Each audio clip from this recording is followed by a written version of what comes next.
70 साल की एक विधवा 10 साल तक गर्भवती रहने के बाद आखिरकार एक बच्चे को जन्म देती है। लेकिन किसी ने नहीं सोचा था कि पैदा होने वाला बच्चा दूसरी दुनिया से आया हुआ एक बिल्कुल बेकार बच्चा होगा। इस दुनिया में 3000 तरह के शरीर होते हैं, लेकिन उसे सबसे बेकार हुआंगू सेक्रेड बॉडी मिली थी। आसमान से गिरी जंजीरें इस बात का इशारा थीं कि ये लड़का अपनी पूरी जिंदगी में कभी भी तपस्या करके अमर नहीं बन पाएगा। इस बेकार शुरुआत के साथ भले ही उसके पास अपने पिछले जन्म की यादें और समझदारी थी, फिर भी वो कुछ नहीं कर सकता था। खुशकिस्मती से उसके दादाजी एक बहुत अच्छे इंसान थे और उन्होंने उसे अकेला नहीं छोड़ा। उन्होंने सोचा कि भले ही ये बच्चा बेकार है, लेकिन सियान्यू में जुन परिवार की जो इज्जत और हैसियत है, उसे देखते हुए इस बच्चे को एक आरामदायक जिंदगी देना कोई मुश्किल काम नहीं होगा। तभी एक आवाज आई, बधाई हो होस्ट, आपको साइन इन सिस्टम मिल गया है। साइन इन की जगह टियांडी पैलेस का पता चला है। क्या आप अभी साइन इन करना चाहते हैं? उसने मन ही मन सोचा, धत तेरे की, सच में दूसरी दुनिया से आने वाले हर इंसान को सिस्टम का सहारा मिलता ही है। तो चलो इस बूढ़े आदमी दादाजी को एक सरप्राइज देते हैं। उसने साइन इन किया। साइन इन सफल रहा। होस्ट को 8 स्टार रेयर इनाम। पूरी तरह से विकसित हुआंगू सेक्रेड बॉडी मिलने पर बधाई। ये आवाज खत्म होते ही जमीन और आसमान कांपने लगे और कई तरह के चमत्कार होने लगे। जंजीरों के टूटने की आवाज के साथ हवा में कई आकृतियां प्रकट हुईं और सीधे उस बच्चे के सामने घुटने टेककर उसे प्रणाम करने लगीं। ये सेक्रेड बॉडी का चमत्कार था, जहां हजारों संत उसे नमन कर रहे थे। दादाजी हैरान होकर बोले, मेरे पोते ने तो सारी पाबंदियां तोड़ दी हैं और उसमें एक महान सम्राट बनने की क्षमता है। इसके बाद दादाजी ने उस बच्चे का नाम जुन शाओयाओ रखा, क्योंकि शियान्यू में जुन परिवार के बहुत से दुश्मन थे।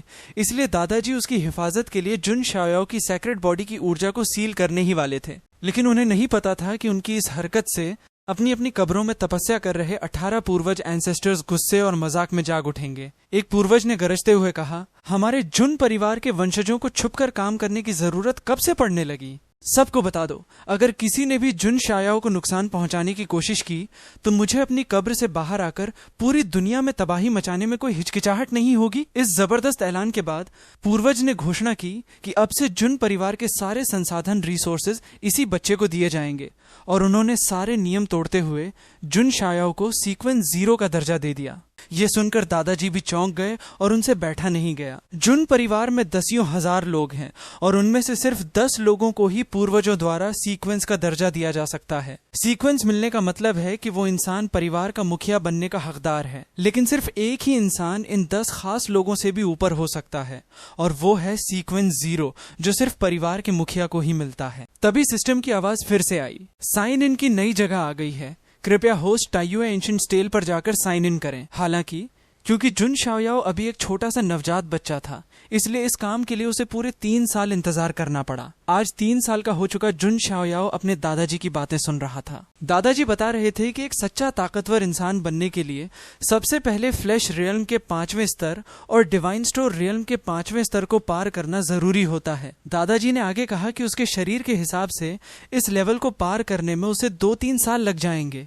लेकिन जुन शाओयाओ को यह बात सही नहीं लगी और उसने कहा कि उसे लगता है जैसे वो अभी अगले स्तर पर जा सकता है। दादाजी की इजाजत मिलने के बाद उसने तुरंत अपनी शक्ति पर ध्यान लगाना शुरू किया। किसी ने नहीं सोचा था कि उसकी शक्ति इतनी तेजी से बढ़ेगी कि वो रुक ही नहीं पाएगा। वो तब जाकर रुका जब उसने पूरी तरह से डिवाइन स्टोर रियल में कदम रख लिया।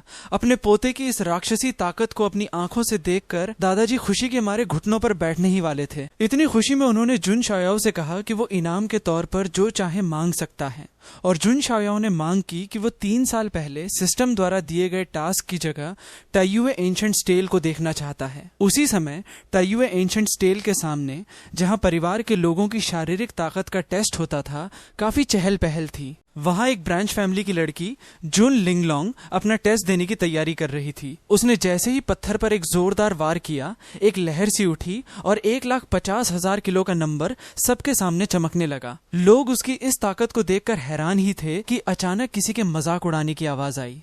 जुन लिंगलोंग, कहा जाता है कि तुम्हारे पास 7 ऑरिफिस लिंगलोंग हार्ट है और तुम भविष्य में एक संत बनोगी। लेकिन पिछले टेस्ट के मुकाबले तुम्हारी ताकत सिर्फ 30,000 किलो ही बढ़ी है। क्या तुम्हें शर्म नहीं आती? ये मजाक लैन चिंग्या ने उड़ाया था, जो 10th सीक्वेंस के जुन जंगजियान की फॉलोअर थी। इसलिए जुन लिंगलोंग ने उस पर कोई ध्यान नहीं दिया और मुड़कर जाने लगी। लैन चिंग्या ने पीछे से ताना मारते हुए कहा, मैंने सुना है कि तुमने यंग मास्टर जंगजियान का प्रस्ताव ठुकरा दिया है। इस पर भी जब जुन लिंगलोंग ने कोई जवाब नहीं दिया तो माहौल और गर्मा गया। उन दोनों के बीच बस लड़ाई शुरू ही होने वाली थी कि तभी एक छोटा बच्चा, जो ना जाने कब उन दोनों के बीच आ गया था, उसने उन्हें टोक दिया। तभी सिस्टम की आवाज गूंजी, बधाई हो होस्ट, आप साइन इन की जगह टाइयुए एंशिएंट स्टेल पर पहुंच गए हैं। साइन इन सफल रहा। आपको 6 स्टार रिवॉर्ड के तौर पर शेंगसियांग अरे जेड स्लिप मिली है। छोटे बच्चे, तुम कौन हो? तुम्हें पता भी है ये कौन सी जगह है जो तुम यहाँ ऐसे ही घुस आए? ये चिल्लाने की आवाज सुनकर उस बच्चे को बहुत गुस्सा आया। तुम पूछ रही हो कि मैं कौन हूँ? मैं टियांटी पैलेस का जुन शाओयाओ हूँ। कोई परेशानी है? ये बात सुनते ही वहाँ मौजूद सभी लोग हैरान रह गए। यहाँ तक कि जो लैन किंगिया अभी थोड़ी देर पहले बहुत घमंड दिखा रही थी, उसे भी उसका सिर पकड़कर जुन शाओयाओ के सामने घुटनों पर झुका दिया गया ताकि वो माफी मांग सके। और तब जाकर लोगों ने पहली बार उस डिवाइन चाइल्ड चमत्कारी बच्चे का असली चेहरा देखा, जिसने पैदा होते ही पूरे जुन परिवार में तहलका मचा दिया था। लेकिन जुन शाओयाओ यहाँ अपना रुतबा दिखाने नहीं आया था। उसका यहाँ आने का मकसद सिर्फ ताइयुए एंशिएंट स्टेल पर साइन इन करना था और साथ ही अपने शरीर की ताकत का टेस्ट करना था। जैसे ही जुन शाओयाओ ने अपनी ताकत को इकट्ठा करना शुरू किया, उसके चारों तरफ की हवा का दबाव तेजी से बढ़ने लगा। वो दबाव इतना भयानक था कि वहां मौजूद लोगों का सांस लेना भी मुश्किल हो गया। उसने अपने छोटे और प्यारे से हाथ को पीछे खींचा और सिस्टम से मिले नए इनाम की ताकत का इस्तेमाल करते हुए उस प्राचीन पत्थर पर एक जोरदार मुक्का मारा। उसका ये एक साधारण सा मुक्का इतना तेज था कि हजारों साल पुरानी टाइयुए एंशिएंट स्टेल एक ही पल में टूटकर चकनाचूर हो गई। ये नजारा देखकर सबसे बड़ा झटका तो खुद दादाजी को लगा। उन्होंने सपने में भी नहीं सोचा था कि उनका पोता, जिसने अभी अभी डिवाइन स्टोर रियल्म को पार किया है, वो इतनी जल्दी स्पिरिट सी रियल्म की दहलीज तक पहुंच जाएगा।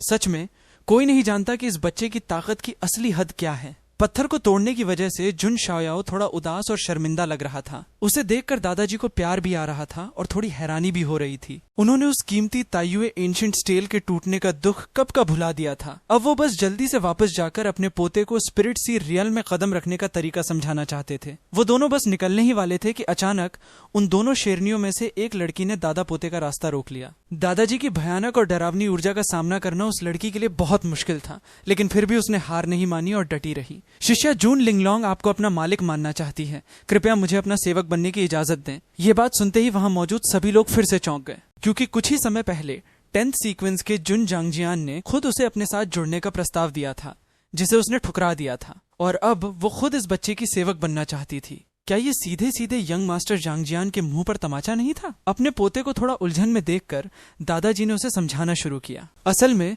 जुन लिंगलोंग ब्रांच फैमिली छोटे परिवार से है, जहां तपस्या करने के संसाधन रिसोर्सेज ना के बराबर होते हैं। इसलिए अगर उसे आगे बढ़ना है तो उसे मैं फैमिली, मुख्य परिवार के किसी खास इंसान से रिश्ता जोड़ना ही पड़ेगा। और लैन चिंग्या, जो पहले से ही जुन जंगजियान की चमची थी, उसके मुकाबले जुन शाओयाओ को जुन लिंगलोंग ज्यादा बेहतर और शांत लगी। और इस तरह एक 3 साल के बच्चे और एक बड़ी लड़की की ये सबसे अजीब मालिक और सेवक की जोड़ी बन गई। दूसरी तरफ लैन किंगिया को ये बेइज्जती बिल्कुल भी बर्दाश्त नहीं हुई। दादा पोते के वहां से जाते ही वो सीधे जुन जांगजियान के उस एकांत स्थान पर गई जहां वो तपस्या कर रहे थे। उस जुन शाओयाओ नाम के बच्चे ने ताइयुए एंशिएंट स्टेल को तोड़ दिया है और एक बहुत बड़ा चमत्कार कर दिया है। यहाँ तक कि जुन लिंगलोंग ने भी उसका सेवक बनना चुन लिया है। उसकी बात खत्म होते ही अचानक एक बेहद भयानक और तेज ऊर्जा वहां फूट पड़ी और अगले ही पल एक खूबसूरत लेकिन खतरनाक साया उनके सामने प्रकट हुआ। और दूसरी तरफ इस वक्त जुन शाओयाओ से उसके दादाजी पूछताछ कर रहे थे। अरे वाह, तू उम्र में इतना छोटा है पर अभी से लड़कियों को इंप्रेस करना सीख गया। अब एक सुंदर सी लड़की मिल गई तो अपने दादाजी को भूल गया। ये सुनकर जुन शाओयाओ ने तुरंत चिढ़ने का नाटक करते हुए अपने दादाजी से लाड़ लड़ाना शुरू कर दिया। लेकिन हैरानी की बात थी कि इस बार दादाजी ने उसे दूर हटा दिया। मैं तुमसे पूछ रहा हूँ कि अभी तुमने ताइयुए एंशिएंट स्टेल पर जो हमला किया था, वो तकनीक तुमने कहाँ से सीखी? अब जाहिर सी बात है कि जुन शाओयाओ अपने दादाजी को ये तो बता नहीं सकता था कि उसे ये सब सिस्टम के इनाम से मिला है, इसलिए उसने झूठ बोल दिया कि उसे ये ताकत किस्मत से एक चमत्कार के तौर पर मिली है। क्योंकि जुन शाओयाओ अभी सिर्फ 3 साल का था, इसलिए दादाजी ने सपने में भी नहीं सोचा था कि वो झूठ भी बोल सकता है। ये बात यहीं खत्म हो गई। इसके बाद दादाजी ने जुन शाओयाओ को बताया कि जब वो 10 साल का हो जाएगा तो जुन परिवार उसके लिए एक बहुत बड़ी जन्मदिन की पार्टी रखेगा। उस दिन शियान्यू और कई बड़े बड़े परिवारों के लोग उसे बधाई देने आएंगे। और उसी दिन जून परिवार सबके सामने ये घोषणा करेगा कि जून शाओयाओ ही सीक्वेंस 0 है, तुम्हारा युग अब शुरू होने वाला है। तभी सिस्टम की आवाज आई, बधाई हो होस्ट, आपने साइन इन की नई जगह खोल ली है, कृपया अपने 10वें जन्मदिन की दावत में साइन इन पूरा करें। ये सुनकर उसने मन ही मन सोचा, धत तेरे की, ये सिस्टम तो सच में गजब है, सीधा 7 साल बाद का टास्क दे दिया। अब मैं 7 साल तक साइन इन करके अपनी तपस्या कैसे बढ़ाऊंगा। तभी जुन लिंगलोंग अचानक उसके पीछे आकर खड़ी हो गई और बोली कि यंग मास्टर जुन जंगजियान बाहर आपसे मिलने आए हैं। सिस्टम को समझने में मगन जुन शाओयाओ उसकी आवाज सुनकर अचानक से चौंक गया। जब जुन शाओयाओ ने उसे बिना बताए आने पर टोका तो जुन लिंगलोंग ने मासूमियत से कहा, आपने ही तो कहा था कि मैं इस जगह को अपना घर समझूं। इस बात पर जुन शाओयाओ के पास कोई जवाब नहीं था, इसलिए उसने बस इतना कहा कि अगली बार से दरवाजा खटखटा कर आना। फिर उसने पूछा कि आखिर ये जुन जंगजियान कौन है। जुन लिंगलोंग ने बताया, वो वही हैं जिनकी लैन शिंग्या सेवक है, वो हमारे ही परिवार के हैं और रिश्ते में आपके बड़े भाई ब्रदर लगते हैं। जुन शाओयाओ ने पूछा, तो ये लैन शिंग्या कौन है। वो वही लड़की है जिसे आपने अभी थोड़ी देर पहले सबक सिखाया था। ये सुनकर जुन शाओयाओ को लगा कि वो यहाँ पंगा लेने आया है, लेकिन जब वो बाहर लड़ने के लिए गया तो उसने देखा कि जुन जंगजियान ने लैन किंग्या को रस्सियों से बांध रखा था और वो उससे माफी मांगने आया था। लेकिन दूसरी दुनिया से आए जुन शाओयाओ की सोच एक 3 साल के बच्चे से कहीं ज्यादा थी, इसलिए वो तुरंत समझ गया कि ये आदमी यहाँ माफी मांगने नहीं बल्कि उसे अपनी ताकत का खौफ दिखाने आया है। ब्रदर, क्या तुम उसे ऐसे ही घुटनों पर बिठाए रखने वाले हो। जुन शाओयाओ के इस सवाल पर जुन जंगजियान ये कहने ही वाला था कि जब तक डिवाइन चाइल्ड उसे माफ नहीं कर देते वो उसे नहीं छोड़ेगा, लेकिन तभी जुन शाओयाओ ने सीधी और खरी बात बोलकर उसका नाटक खत्म कर दिया। मेरी एक खासियत है, मैं दुश्मनी को अगले दिन तक नहीं खींचता। अगर कोई मुझसे पंगा लेता है तो मैं उसी वक्त उसे पलट कर मारता हूँ, इसलिए मुझसे माफी मांगने का नाटक करके अपनी कोई खुन्नस निकालने की कोशिश मत करो। ये बात सुनते ही जुन जंगजियान गुस्से से दांत पीसने लगा। अगर ऐसी बात है तो इस बेवकूफ लड़की को जिंदा रखने का कोई फायदा नहीं। इतना कहते ही उसके हाथ से एक बेहद तेज और खतरनाक ऊर्जा निकली जिसका निशाना सीधा लैन किंग्या का चेहरा था। एक जोरदार धमाका हुआ, लेकिन जब धुआं छांटा तो देखा कि खुशकिस्मती से जुन लिंगलोंग ने सही समय पर आकर लैन किंग्या की जान बचा ली थी। देख लिया, यही है वो यंग मास्टर जंगजियान जिसकी तुम इतनी वफादार थी। जुन जंगजियान फिर से हमला करने ही वाला था कि तभी जुन शाओयाओ ने अपनी आवाज से उसे रोक दिया। ब्रदर, आपको तो बहुत गुस्सा आता है मेरे टियांडी पैलेस में सीधे हमला करके, क्या आप मुझे चुनौती दे रहे हैं। ये बात सुनते ही जुन जंगजियान के पसीने छूट गए। गलतफहमी है, ये गलतफहमी है। आप जुन परिवार के डिवाइन चाइल्ड हैं, मैं आपका अपमान करने की हिम्मत कैसे कर सकता हूँ। लेकिन इससे पहले कि वो अपनी बात पूरी कर पाता, जुन शाओयाओ ने अचानक टेबल पलट दी और अपने दाहिने पैर में पूरी ताकत भरकर सीधा जुन जंगजियान को एक जोरदार लात मारी। इस अचानक हुए हमले से जुन जंगजियान भी चकरा गया, लेकिन उसे सबसे बड़ा झटका इस बात से लगा कि जुन शाओयाओ की ताकत इतनी ज्यादा भयानक थी। ब्रदर, मैंने आपसे झूठ नहीं कहा था ना, अगर कोई मुझसे पंगा लेता है तो मैं उसी वक्त उसे पलट कर मारता हूँ। आज का मौसम काफी अच्छा है, क्यों ना हम दोनों यहीं पर थोड़ी प्रैक्टिस लड़ाई कर लें। जुन शाओयाओ के इस घमंड भरे रवैये को देखकर कोई भी इंसान अपना आपा खो देता। तुरंत ही जुन जंगजियान ने टियान्युआन सुप्रीम टोकन नाम का एक खास मेडल निकाला और उसे दांव पर लगाते हुए कहा, अगर मैं हार गया तो मैं 1 साल तक आपके सामने घुटनों पर बैठूंगा, लेकिन अगर मैं जीत गया तो आपको बस मुझसे माफी मांगनी होगी। तभी जुन लिंगलोंग ने अपनी शक्ति से जुन शाओयाओ के कानों में गुप्त रूप से बताया कि ये टोकन कोई आम चीज नहीं है, बल्कि इससे प्राचीन काल के किसी बहुत बड़े योद्धा का खजाना खोला जा सकता है। ये सुनते ही जुन शाओयाओ के चेहरे पर एक शैतानी मुस्कान आ गई। ब्रदर, आप तो बहुत दरियादिल हैं। शाओयाओ आपको पहले ही शुक्रिया कहता है। मन ही मन सोचने वाली बात है, क्या सच में एक 3 साल का बच्चा ऐसी शैतानी आवाज में बोल सकता है। परिवार का माना हुआ एक शानदार जीनियस लड़का एक 3 साल के बच्चे के हाथों हर कदम पर मात खा रहा था, लेकिन वहां मौजूद किसी भी इंसान को यह देखकर हैरानी नहीं हुई। ऐसा इसलिए क्योंकि वो 3 साल का बच्चा कोई और नहीं बल्कि परिवार के मुख्य वंशजों में भी सबसे खास डिवाइन चाइल्ड जुन शाओयाओ था, जिसके पैदा होते ही पूर्वजों ने सारे नियम तोड़कर उसे जुन परिवार का अगला मुखिया घोषित कर दिया था। इस वक्त उससे लड़ रहे जुन जंगजियान को भी समझ आ गया था कि उसे अपनी पूरी ताकत लगानी होगी, इसलिए उसने अपने पहले ही हमले में अपनी सबसे खास तकनीक जिहुआंग सॉर्ड आर्ट का इस्तेमाल कर दिया। लेकिन किसी ने नहीं सोचा था कि जुन शाओयाओ बस अपना हाथ हल्का सा घुमाएगा और तलवार आसानी से अलग हो जाएगी। जुन जंगजियान का वो हमला, जिसे वो अपना सबसे ताकतवर वार मान रहा था, इतनी आसानी से बेकार हो गया। मैं इसे कैसे कहूं, मुझे ऐसा लग रहा है कि ब्रदर, आप मेरी सोच से भी ज्यादा कमजोर हैं। ये बात खत्म होते ही जुन शाओयाओ ने बड़े ही आराम से एक लात मारी और अगले ही पल किसी के शरीर की दीवार से टकराने का एक जोरदार धमाका पूरी जगह में गूंज उठा। जैसे ही धुआं छांटा, लोगों को हवा में उड़ता हुआ एक टूटा हुआ दांत दिखाई दिया, और ये दांत किसी और का नहीं बल्कि जुन परिवार के 10th सीक्वेंस जुन जंगजियान का था। जो अभी थोड़ी देर पहले बहुत घमंड दिखा रहा था, लेकिन अब एक ही लात में उसकी सारी अकल ठिकाने आ गई थी। दांव पर लगे युआनचेन सुप्रीम टोकन को लेने में भी जुन शाओयाओ ने कोई शराफत नहीं दिखाई। आपकी इस दरिया दिली के लिए बहुत बहुत शुक्रिया ब्रदर, मैं इस इनाम को खुशी खुशी रख लेता हूँ। तभी सिस्टम की आवाज आई, एक खास चीज आइटम का पता चला है, साइन इन की नई जगह खुल गई है, कृपया युआनचेन सुप्रीम सीक्रेट ट्रेजर में जाकर साइन इन पूरा करें। जुन शाओयाओ ने मन ही मन सोचा, मैंने नहीं सोचा था कि एक छोटी सी लड़ाई से मुझे इतना बड़ा इनाम मिल जाएगा। उसी समय दूसरी तरफ जुन लिंगलोंग एक तरफ लैन किंगिया के घावों पर पट्टी बांध रही थी और उसे समझा भी रही थी। तुम दिन रात जिस यंग मास्टर जंगजियान का नाम जपती रहती हो, वो तुम्हें घास के तिनके से ज्यादा कुछ नहीं समझता। अक्लमंद इंसान हमेशा सही जगह चुनता है। मैं तुम्हें सलाह दूंगी कि अब उसके धोखे में मत आना। लेकिन अपने ही मालिक के धोखे और मौत के मुंह से बाल बाल बचने के बाद लैन शिंगिया पूरी तरह से टूट चुकी थी।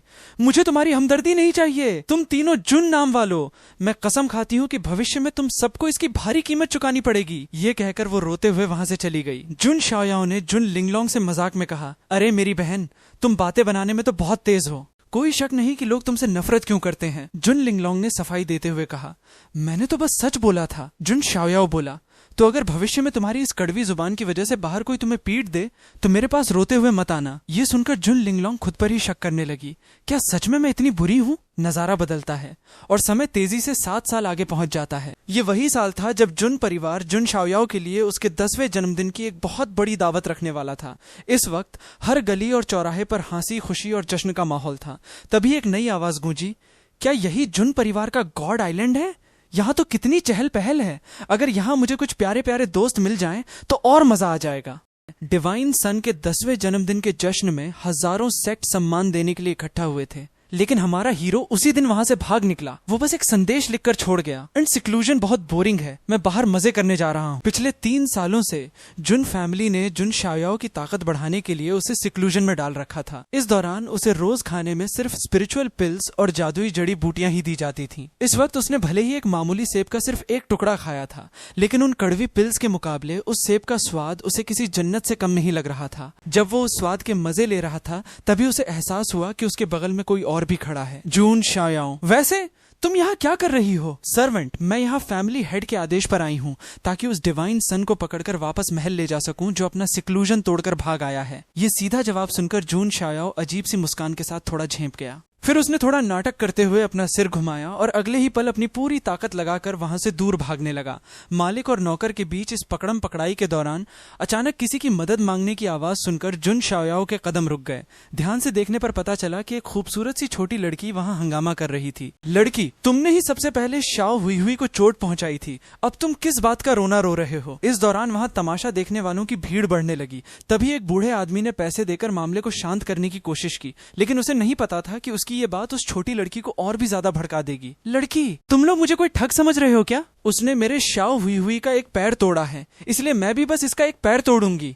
ये सब अपनी आंखों से देखने के बाद भला जुन शाओयाओ कैसे चुप रहता? जुन शाओयाओ, मेरे जुन फैमिली के इलाके में आकर इतनी गुंडागर्दी, तुम्हारी हिम्मत तो बहुत बढ़ गई है।